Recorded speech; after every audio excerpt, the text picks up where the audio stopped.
Next 39th some అండి.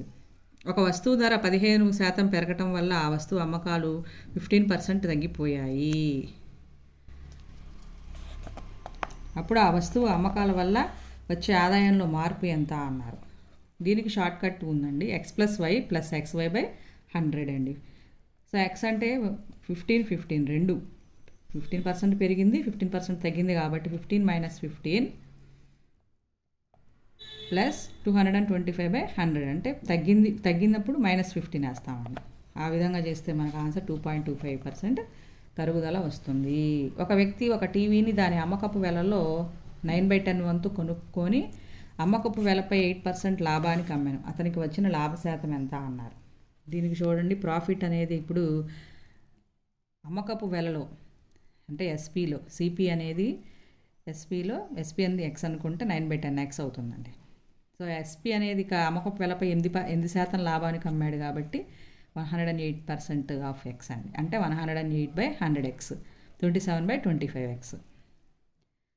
అప్పుడు తర్వాత ప్రాఫిట్ ఎలా అవుతుందండి? లాభము బై కొన్న వెల ఇంటూ 100 ప్రకారం చేస్తే 9/50x కదండి ప్రాఫిట్ అనేది. ఎందుకంటే ఎస్పీ - సిపి చేసేస్తే వచ్చింది మనకి డైరెక్ట్గా. ఈ 9/10x - 27/25x మనం చేసుకుంటే 9/50x వస్తుందండి. లాభము బై కొన్న వెల 9/10x ఇంటూ 100 చేస్తే మనకి 20% లాభ శాతం వస్తుందండి.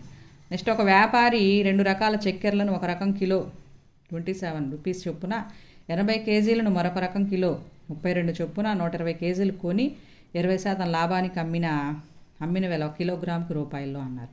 చూడండి, మొత్తం అసలు 80 × 27 + 32 × 120 చేస్తే మనకి 6000 రూపీస్ వస్తుందండి. ఈ 6000ని 20% లాభానికి అమ్మాడు. అప్పుడు 20% అంటే 20/100 1/5 చేస్తే మనకి 1200 వస్తుంది. అంటే +1200 చేసేస్తే 7200 వస్తుందండి. తర్వాత కిలోగ్రాముకు రూపాయల్లో అన్నారు కాబట్టి ఇప్పుడు మొత్తం ఎన్ని రూపాయలు ఎన్ని కేజీలు ఇక్కడ 80 120 200 కేజీలు. దాన్ని కిలోగ్రాములో మార్చాలంటే /200 వేస్తాం కదా, అందుకని 36 వచ్చిందండి. నెక్స్ట్, మామిడి పండ్ల ధరలో 20% తగ్గడం వల్ల ఒక వ్యక్తి 150 రూపాయలకు 12 పండ్లను అదనంగా కొనగలిగాడు. ధర తగ్గక ముందు 16 పండ్ల ఖరీదు ఎంత అన్నారు. దీనికి వచ్చేసి 42 సమ్ము.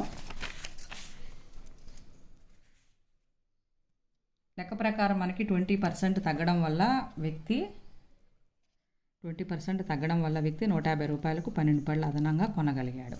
అంటే 20% ఎంత? ఇప్పుడు 0.2% తగ్గింది. ధర తగ్గక ముందు పండ్ల ఖరీదు తెలియదు కాబట్టి x అనుకుంటే అప్పుడు ఈక్వేషన్ ఫామ్ చేసుకోవాలండి. 150/0.8x - 150/x = 12. దీని నుంచి x వాల్యూ కనుక్కుంటే మనకి 50/16 వస్తుందండి. సో 16 పండ్ల ఖరీదు అంటే 16 × 50/16 వేస్తే 16 క్యాన్సిల్ అయిపోయి 50 రూపీస్ వస్తుందండి. ఈ విధంగా చేయొచ్చండి. ఈ సమ్ము జాగ్రత్తగా అప్లై చేసుకోవాలండి. Short cut method. Next 43rd సమ్ము. కొంత వడ్డీ రేటుపై 4150 రూపాయలు, ఆ వడ్డీ రేటుకు 1% అదనంగా ఉన్న వడ్డీ రేటుకు 3500 రూపాయలు అది పొదుపు చేయడం ద్వారా ఒక వ్యక్తి 4 సంవత్సరాల్లో 1211 ఆదాయాన్ని పొందాడు. అయితే ఆ వడ్డీ రేట్లు ఎంత అన్నారు. ఇప్పుడు చూడండి, దీనికి కూడా త్రో ఆప్షన్ మెథడ్ అండి. First 4150 PTR/100 వేసేసుకుంటాం. టీ అంటే ఇక్కడ 4, ఆర్ అంటే ఫస్ట్ తీసుకుంటాం 7/2 చేస్తే 581 వచ్చింది. మళ్ళీ సెకండ్ టైం ఆర్ అంటే ఇది తీసుకుంటాం 9/2. ఈ 3500 పొదుపు చేశారు కాబట్టి 3500 పీగా తీసుకొని ఇంటూ 9/2 ఇంటూ 4 సంవత్సరాల్లో అన్నారు. అప్పుడు ఇంటూ 4/100 వేస్తే 630 వస్తుంది. ఈ రెండింటిని యాడ్ చేస్తే మనకి 11 రావాలి. వచ్చింది కాబట్టి ఆన్సర్ త్రో ఆప్షన్ ద్వారా ఈ విధంగా చేసేయచ్చండి. నెక్స్ట్, కొంత మొత్తంపై 10 సంవత్సరాలకు బారు వడ్డీ 600 అవుతుంది. ఇందులో 5 సంవత్సరాల తర్వాత అసలు 3 రెట్లు అయినా అప్పుడు 10 సంవత్సరాల తర్వాత మొత్తం బారు వడ్డీ ఎంత అన్నారు. దీనికోసం మనం ఇక్కడ చూడండి, 10 సంవత్సరాలకు బారు వడ్డీ అంటే 10 × R × P. టీ ప్లేస్లో 10 వేసాం. /100 = 600 వచ్చింది. అంటే PR = 6000 వచ్చింది. అయితే 5 సంవత్సరాల తర్వాత అసలు 3 రెట్లు అవుతుంది. 5 సంవత్సరాలకు ముందు వేసేసుకుంటే 5 PR/100, తర్వాత అసలు 3 రెట్లు అవుతుంది. అప్పుడు 3p అవుతుంది. ఇంటూ 5 ఇంటూ r/100 వేసేస్తే ప్లస్ చేస్తాం కదా తర్వాత ఉన్నప్పుడు చేస్తే మనకి 1200 వచ్చింది. ఇక్కడ పిఆర్ ప్లేస్లో ఆల్రెడీ మనకి 6000 వచ్చింది కాబట్టి సబ్స్టిట్యూట్ చేసేస్తే 1200 వచ్చింది. ఈ విధంగా చేయొచ్చండి ఈ సమ్ము. నెక్స్ట్ రూపాయలపై సాధారణ వడ్డీ రూపాయలు, రూపాయలపై సాధారణ వడ్డీ రూపాయలు, కాలం వడ్డీ రేటు ఈ 2 సందర్భాలు సమానంగా ఉన్నట్లయితే XYZల మధ్య సంబంధం అండి. ఇది కూడా షార్ట్ కట్ మెథడ్ అండి. రూపాయలు Y/Z, వడ్డీ Z/Y, అదే X/Y చేస్తే మనకి క్రాస్ మల్టిప్లికేషన్ Y² = XZ అండి. ఇట్లా చూడంగానే కొన్ని సమ్స్ షార్ట్ కట్ గుర్తుపెట్టుకొని చేసేయాలండి. ఒక నీటి తొట్టిన 2 పైపులు ఏబీలు వరుసగా విడివిడిగా 15 గంటలు 20 గంటల్లో నింపుతాయి. అంటే 1/15 + 1/20 7/60 వేసుకున్నాం. సి అనే పైపు నింపదు, ఇది ఖాళీ చేస్తుంది 25 గంటల్లో. అప్పుడు ఇక ఖాళీ చేస్తుంది కదండి సి అనే పైపు. ప్రారంభంలో 3 తెరిచారు. అప్పుడే ఈ 2 ప్లస్ చేసి మైనస్ చేసేస్తే మనకి 23/30. అప్పుడు మిగిలిన టైం ఎంత ఉంటుంది మనకి 7/30 ఉంటుంది.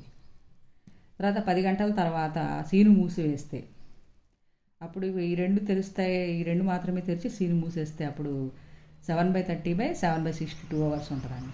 10 గంటలకు కూడా యాడ్ చేస్తే 10 + 2 12 అవర్స్ వస్తుందండి. ఈ విధంగా చేసేయచ్చండి ఈ సమ్ము. నెక్స్ట్ ప్రసాద్ గంటకు 3.75 కిలోమీటర్ల వేగంతో పి నుండి క్యూకి నడక ప్రారంభించాడు. క్యూల మధ్య దూరం ఇచ్చారు. 1 గంట తర్వాత క్యూ నుండి పీకి నరేష్ 4.25 km/గంట వేగంతో నడక ప్రారంభించాడు. వారిద్దరిలో దారిలో కలిసే దూరం ఎంత అన్నారు. దీనికోసం మనం చూడండి, మొత్తం ఇక్కడ దూరం అనేది 51.75 కిలోమీటర్స్ పీక్యూల మధ్య దూరం. దాంట్లో 3.75 కిలోమీటర్స్ ప్రసాద్ నడిచాడు. అంటే ఇంకా రిమైనింగ్ 48 ఉంటుంది. సో ఆ 48 తీసుకుంటాం, పక్కన పెట్టేసుకొని తర్వాత ఇంకా ఈ 2 వేగాలని యాడ్ చేయాలండి. ఈ 2 వేగాలు 3.75 4.25ని యాడ్ చేస్తే మనకి 8 వస్తుందండి. సో 8 వస్తుంది కాబట్టి దూరము = కాలము కనుక్కోవాలి మనం. కాలము = దూరము బై వేగము. అంటే 48/8 6 అవర్స్. వాళ్ళు దూరం అడుగుతున్నారు. అంటే నరేష్ వారిద్దరూ దారిలో కలిసే దూరం అన్నప్పుడు నరేష్కు సంబంధించింది 4.25 × 6 వేస్తే మనకి 25.50 కిలోమీటర్స్ దూరం అనేది వచ్చేసిందండి. నెక్స్ట్ కొంత దూరాన్ని కొంత వేగంతో ప్రయాణించారు. ఆ దూరంలో సగభాగాన్ని ఆ సమయానికి రెట్టింపు సమయంలో ప్రయాణిస్తారు. 2 వేగాల నిష్పత్తి. వేగం = దూరము బై కాలం ప్రకారము ఫస్ట్ దూరంలో సగం రెట్టింపు కాలం చేసేస్తే ఫస్ట్ది సెకండ్ రెండింటిని నిష్పత్తి చూస్తే 4:1 వస్తుందండి దీనికి ఆన్సర్. నెక్స్ట్ ఒక వ్యక్తి తన వద్ద ఉన్న పెన్నులను తన స్నేహితులు 4కి ఈ నిష్పత్తిలో పంచితే ఆ వ్యక్తి ఉండవలసిన పెన్నుల సంఖ్య అతని దగ్గర కనిష్టంగా ఎంత అన్నారు. కనిష్ట సంఖ్య వీటిలో 57. అది టాలీ అవుతుందో చూసుకోవాలండి. 3, 4, 5, 6 ఎల్సిఎం కనుక్కొని వేసేసుకుంటాం. ఈ మొత్తాన్ని యాడ్ చేస్తే 57 వస్తుంది కాబట్టి దీనికి ఆన్సర్ వచ్చి 57 అండి. ఇంతటితో వీడియో చూసినందుకు కృతజ్ఞతలు తెలుపుకుంటూ ఈ వీడియోను ఆపేసి నెక్స్ట్ వీడియోలో కంటిన్యూ చేస్తానండి. Thank you and like it, share it to others.